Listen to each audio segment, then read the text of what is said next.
After 17 years, we're eliminating your position. That's how it ended. No ceremony, no handshake, just silence. The words barely echoed before Ethan Cole stood. He didn't flinch, didn't blink, only nodded once, slowly, like the server towers he used to babysit through endless nights were now ghosts he could see, but not touch. Vanessa Reed from HR shifted in her seat across the table, her fingers anxiously tapping a folder she didn't open. Daniel Hawk, the new CEO with a silver watch and no time for history, leaned back as if he had somewhere more important to be. He didn't look Ethan in the eye. That was expected. Ethan didn't offer any parting words. As he stepped out of the office, he glanced down the hallway, the same stretch he'd walked for nearly 2 decades. Each floor tile had a memory, each exit light a story. He passed the server room and paused for half a breath. Through the narrow window, he saw the racks glowing faintly, blinking in rhythmic code like a heartbeat. They don't know what I built in there, he thought. They never bothered to ask.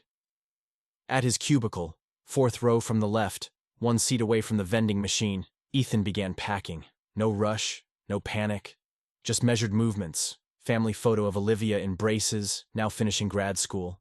The ceramic coffee mug his son Nathan had made in 6th grade. A tiny cactus that had survived despite years of fluorescent lighting.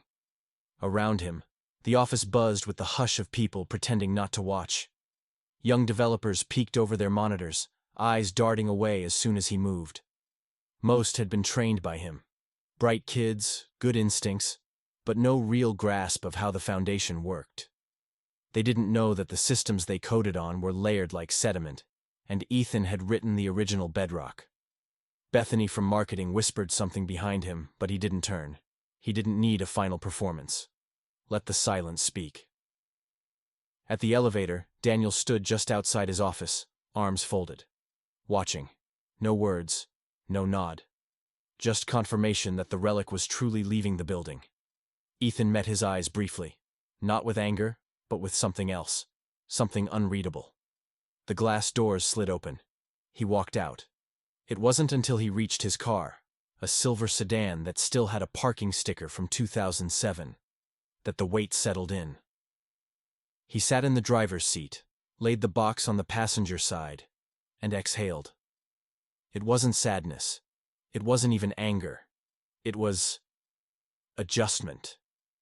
Chicago's spring wind scraped softly across the windshield as he stared at the looming facade of Aurelia Systems, Inc. So much of his life was buried behind those mirrored panels. So many hours no one remembered. So many problems solved before anyone knew they existed. He started the engine and drove, the city unfolding in dull silence around him. 40 minutes later, he pulled into the driveway of a red-brick suburban home.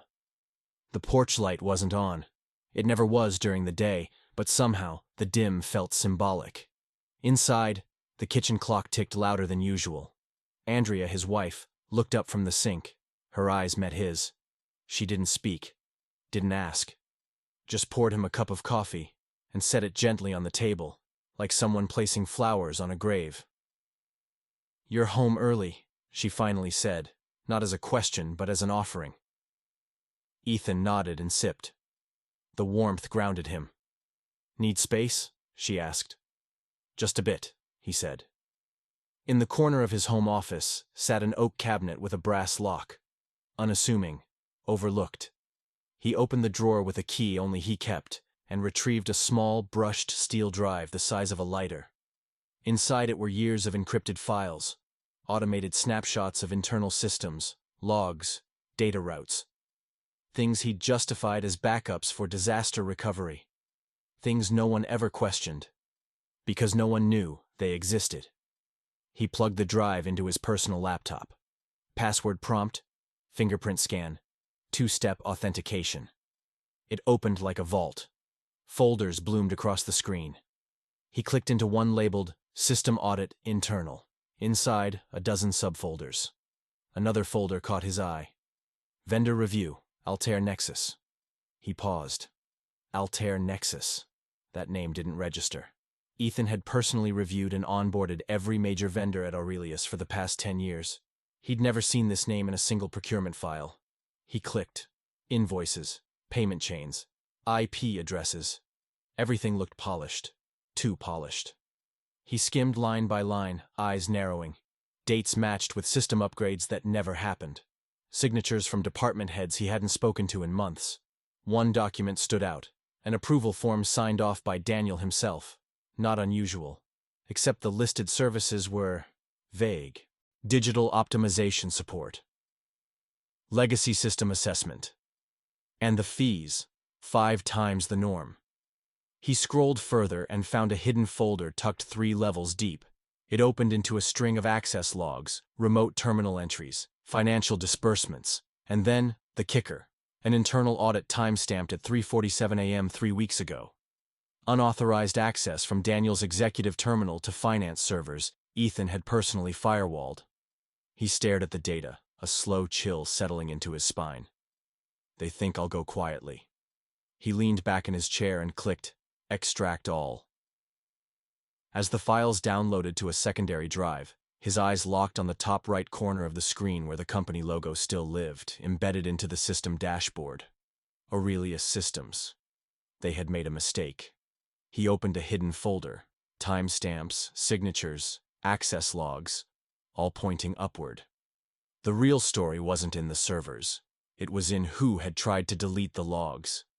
Ethan sat in the quiet hum of his home office, the only light coming from the twin monitors casting a faint blue onto his face. Outside, the Chicago streets were silent, but inside his head, the storm was building. One folder had led to 10. One log had led to a timeline. And one question now pulsed through his mind. Who had tried to bury the truth? 9 months ago, he'd noticed something strange. Minor revocations of his admin rights. Subtle, slow, like erosion. At first, it was just access to the third-tier user activity log being delayed. Then changes to software approval settings without his knowledge. Nothing big enough to make a fuss. Not then. But now, every breadcrumb was a red flag. His fingers moved with precision, cross-referencing vendor invoices against access logs. Most employees wouldn't know what to look for, but Ethan had built the system that watched the watchers. Every approval left a trace. Every modification carried a signature, a token. He tracked a pattern. Inflated invoices from Altair Nexus always tied to backdated entries. Someone had been fabricating history, and that someone had keys. Jason Levin's name surfaced first, clean, sharp, and smiling in every staff memo, brought in as an outside consultant for procurement optimization. Ethan remembered him from the executive floor.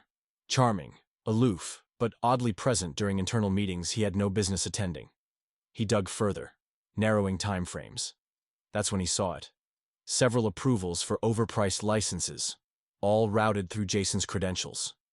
Even stranger, the back-end metadata showed the approvals originating from different IPs. One from the main office, one from an unknown location. At 2:11 a.m., Ethan pulled open an old contact list and sent a message. Still alive? The reply came minutes later. Barely. Meet me at Iron Cup. 9 a.m. I have something you'll want. The next morning, he sat in the corner booth of Iron Cup Cafe, a mug of black coffee in his hand, and a clear line of sight to the front door. Mason Briggs walked in, grizzled, wearing a faded army jacket over a hoodie, and a face that said he'd stopped caring about most things long ago. You look like shit, Mason muttered as he slid into the booth. You look like you live here, Ethan replied. They didn't shake hands. They didn't need to. Mason dropped a small flash drive onto the table. You didn't get this from me. What is it? Ethan asked. Backups from 6 years ago, before the cloud migration. Stuff that shouldn't exist anymore. Ethan pocketed the drive without a word.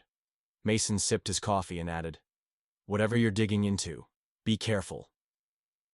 Some people bury more than data. Back at home, Ethan decrypted the drive. It was slow. Mason's encryption was paranoid level, but it paid off. Old admin logs, meeting minutes, archived scripts. A buried thread of correspondence caught his eye. Emails tagged under vendor liaison. Jason Levin again, pushing through invoice exceptions, waving standard approval chains. Every message was slickly written, like it had been polished to pass any audit. One name kept reappearing in CC fields. Rachel Monroe. He hadn't thought of her in years. A quiet executive liaison, always in the background, always watching. He hadn't seen her since she moved to the board level. Until last week, when he caught a glimpse of her through a blurred conference room window. Something about the way she was watching Jason had felt off. A noise snapped him back. Tires on gravel. Ethan peered out through the blinds. A black SUV was idling across the street, engine rumbling low. Tinted windows. No lights on. He watched. 5 minutes passed. The car didn't move. He noted the license plate, snapped a photo, then pulled the curtains shut. He returned to his desk, heart steady but alert. The email archive was still decrypting. An hour later, the final document loaded. An internal memo from Daniel to procurement, authorizing an exceptional contract with Altair Nexus. No witnesses, no paper trail, just his digital signature, embedded and time-stamped. This wasn't circumstantial anymore. It was direct. The air in the room thickened as Ethan stared at the line of code confirming Daniel's authorization. His fingers hovered above the keyboard. He had the first real weapon. His phone buzzed. No name. Just a number. One message. Stop digging. Or you'll regret it. They thought I was the relic. But I built the vault, and they left me the keys. The garage smelled of motor oil and dust, but it had long since stopped being a place for cars. Over the past 2 weeks, it had become Ethan's war room. Corkboards lined the walls, papers pinned in grids of color-coded clarity. Spreadsheet printouts rustled softly from the breeze of a desktop fan, and in the corner, Andrea's old record player spun slow jazz that barely reached the edges of the room. Ethan sat at his workbench, fingers moving with precision. The monitors flickered with graphs, audit trails, email metadata, and payment records that bled red across the timeline. This wasn't just a paper trail, it was a surgical map of deceit. Andrea opened the door carefully, a mug of tea in her hand. She said nothing at first, watching as her husband stitched code into a custom email deployment system. Eventually, she set the tea beside him. "If you knew how to bring it all down, would you?" she asked quietly. He didn't turn around. "That's not the question," he said. "The real one is, can I do it in a way they can't recover from?" Later that evening, Ethan initiated the secure link he'd set up days ago. The screen split. On the right, his local encryption node. On the left, a woman's face appeared under low light, framed by the lines of an expensive-looking office behind her. "Rachel," he said. "Ethan." Her voice was flat, but carried a note of urgency. "I've seen the invoices. Your numbers match mine." "You've been watching from inside," he said, not asking. She nodded. "Ever since my mother was forced out during the acquisitions. I didn't have proof back then. Now I do." Ethan uploaded a zip file. "This shows the full route.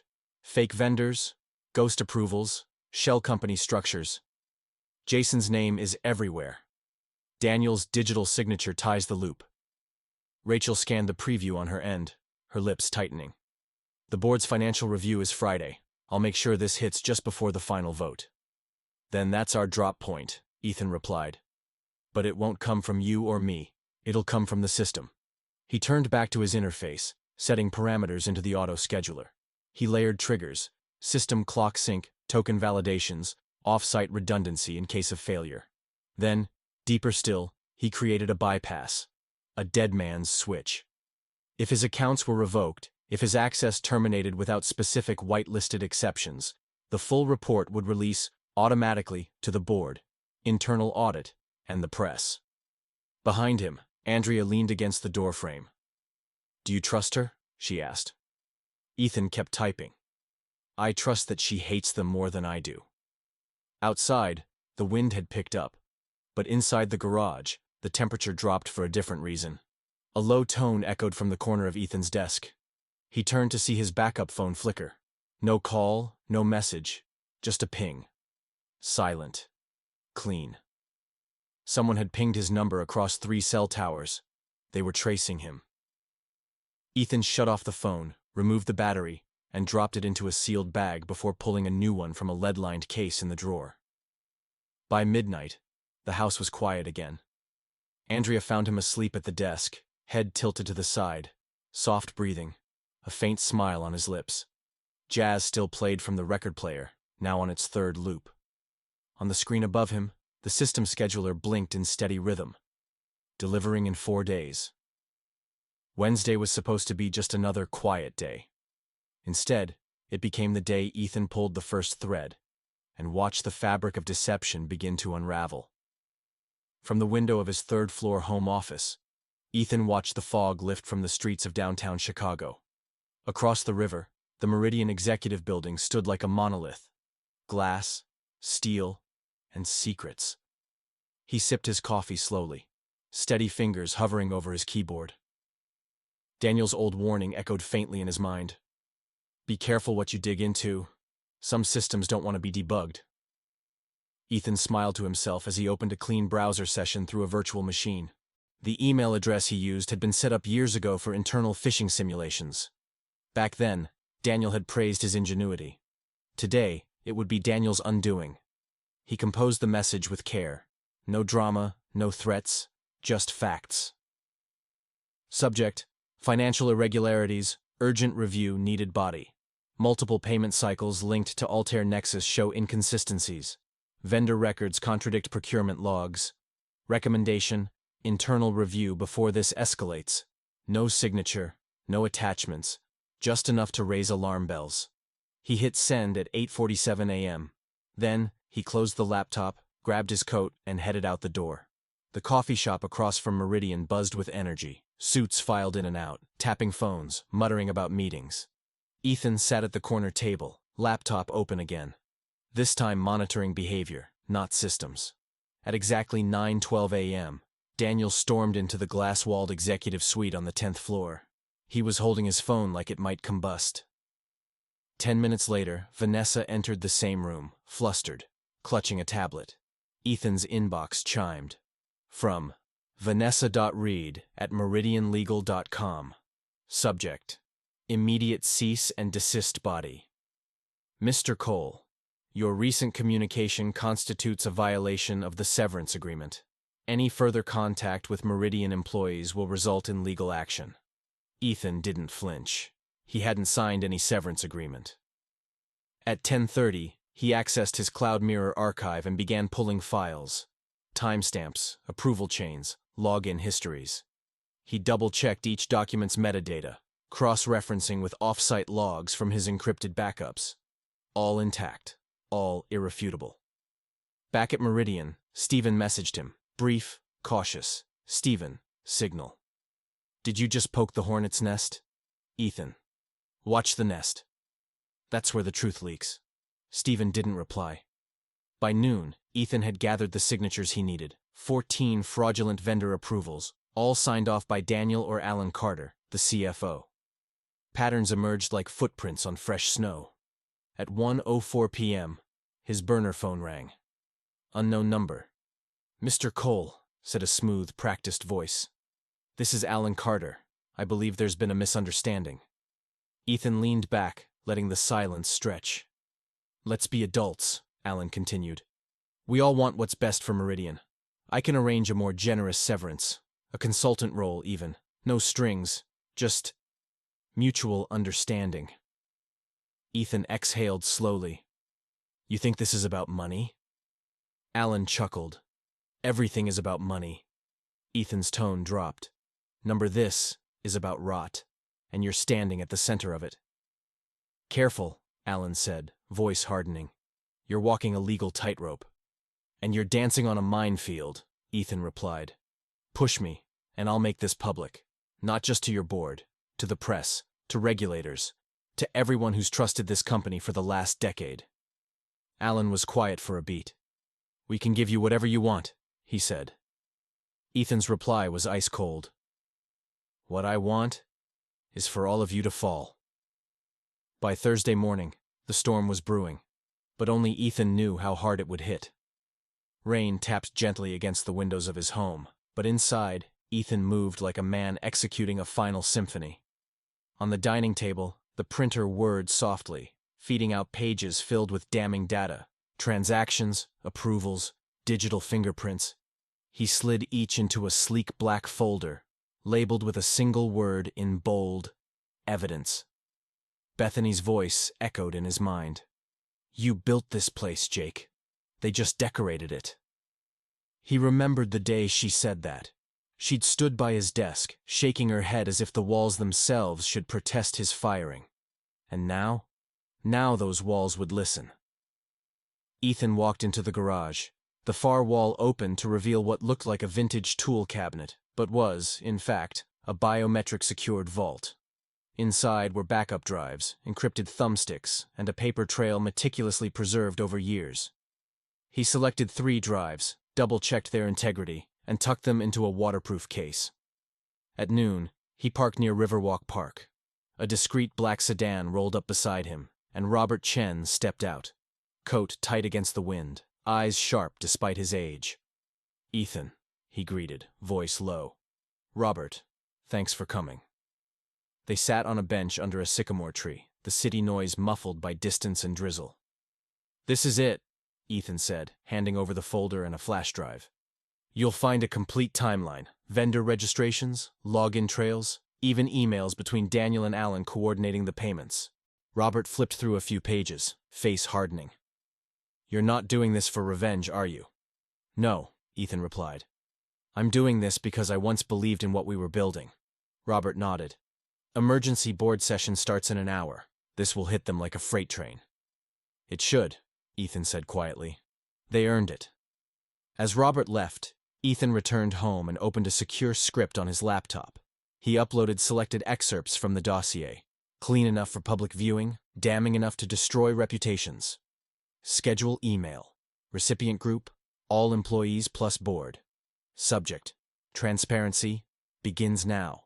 Delivery time, 3 p.m. He hit enter.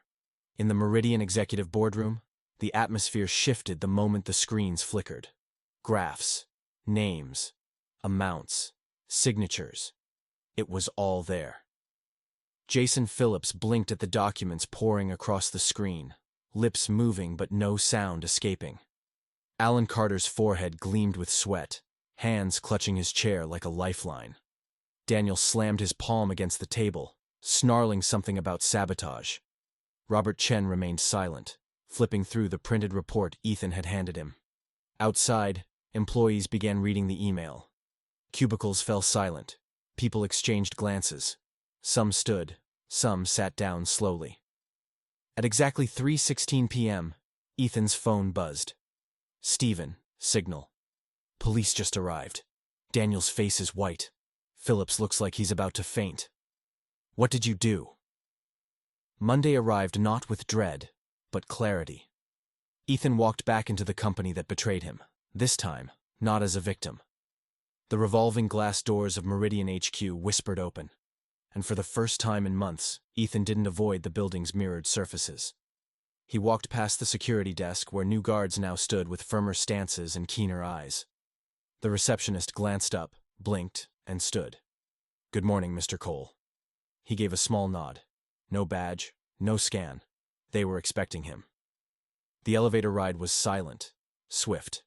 As the floor numbers climbed, Ethan's reflection stared back at him in the chrome.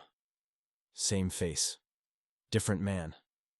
The boardroom waited at the top, 10 members seated in a half-moon arc. Windows behind them displayed the sprawl of downtown Chicago like a kingdom to survey. Robert Chen rose when Ethan entered, offering a firm handshake. Thank you for coming, said the interim CEO, a woman whose name Ethan had only seen on compliance memos before. Her hands were clasped too tightly. We've reviewed everything. The fallout was substantial. He nodded. I know. CFO Alan Carter has accepted a plea deal, Robert said, eyes level. He named names. Daniel's fighting the charges, but the evidence is strong. Jason fled the country. Interpol has been contacted. The interim CEO cleared her throat. The board has unanimously voted to create a new executive role, Chief Integrity Officer. Direct reporting line to the board. You were the obvious choice. Ethan said nothing. We understand if you're hesitant, she added quickly. But we believe you can help rebuild trust from the inside. He stepped forward and placed a folder on the table. These are my conditions. Silence thickened. The CEO opened it, scanning the top pages. Her brows lifted. Full audit authority? She murmured. Independent budget? Final veto power on financial systems? He met her gaze. You want me to clean house? Let me use the right broom. Robert gave a small smile. You'll have it. The room sat with the weight of decision. And then, slowly, one by one, the board members nodded. It's done, said Robert. Welcome back, Ethan. He exhaled, not relief, not victory. Something steadier, something earned. Later that afternoon, Ethan stood alone in his new office. It wasn't the old cubicle with the cactus and coffee mug. It was high above the city, corner windows offering a full sweep of the skyline. His name was already on the frosted door. Vanessa passed by once. Their eyes met. She looked away first. Ethan moved to the window. The city shimmered in late spring haze. This view wasn't about power. It was about perspective. His phone vibrated. Message from Robert Chen. Welcome to the executive floor. We'll need your help building something better. Ethan smiled, the kind that didn't need to stretch far to feel full. The skyline reflected back a man who no longer chased approval. He enforced standards. He upheld truth. He'd never burned the bridge. He'd simply outlasted the fire. Justice didn't arrive with fanfare. It came quietly, like a system reboot after years of corruption. Ethan never raised his voice, but his silence echoed louder than any courtroom gavel. The lesson was clear. When power becomes arrogant, it forgets who built the foundation it stands on. Like the final chord of a long-forgotten melody, justice may arrive late, but it resonates powerfully once it's heard. Some bridges don't need to be burned. They collapse under the weight of their own greed.